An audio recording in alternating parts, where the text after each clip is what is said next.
I did not join Women in Business until I had proven to myself that I could run the market and that I was a businesswoman. I see now that was a mistake. I should have joined much earlier on, and I probably would have found things a whole lot easier. I would have had access to, information, but also to other women who had maybe not run a market, but businesswomen who could advise and see what I was doing and offer ideas.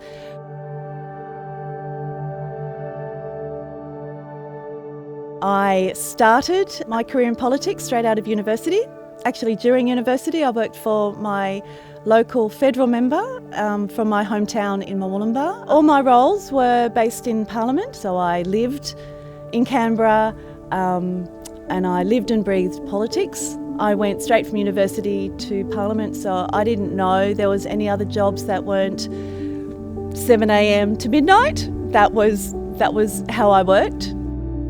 I left at a federal election where the coalition lost.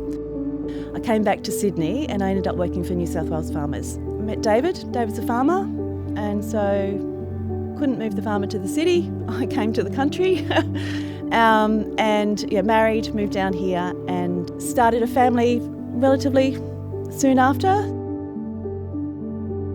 I actually feel that I have come full circle. I absolutely love my job with Dr. Jo. I didn't think I would ever work in politics again. It was my first passion, my first career, politics, agri-politics. It was me. I loved it. I loved everything about it.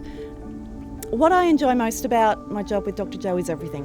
I absolutely adore everything about it. I get out of bed in the morning and I'm excited to go to work, which is, not everybody can say that, and I feel very fortunate that I can.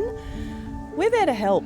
So my main job is actually to try to work out, it's to problem solve, and it's how to work out how to help somebody. And so I really enjoy that.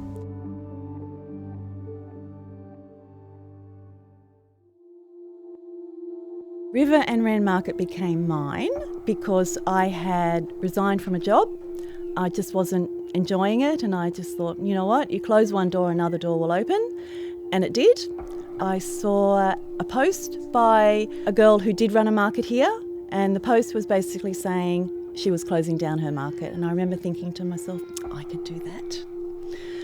So I ended up buying her database, but then I rebranded, changed the focus a little bit, and that's how River and Wren was created.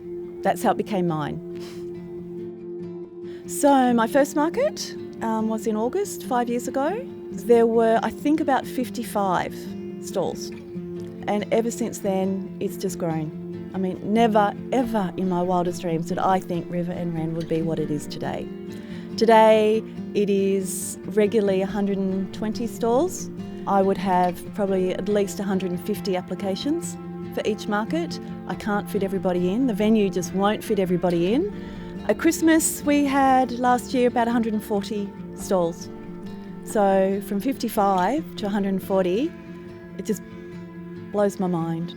But what is amazing about that is that there are so many talented people who have small businesses who were looking for an outlet with their products, whatever they make or grow, sell it and earn an income. And River and Wren has become their outlet, and I find that really exciting. It's become a big community event that attracts not only locals, but attracts a lot of people from out of town. Every year the market brings millions of dollars back to the local community. So markets are my passion. The thing I love about markets is I just never know where to go first. So when it's a market I've never been to before, you sort of stand at the front and you think, what do I do first? Which way do I go? I love seeing people come and catch up with friends and family and have a coffee and a cake or have lunch. The food, the smells, the aromas, the sounds, the buskers, just the whole atmosphere, just the visual look of it all. The market has created this beautiful community, actually. That's one of the things that I've really enjoyed about the market is the stallholders supporting stallholders.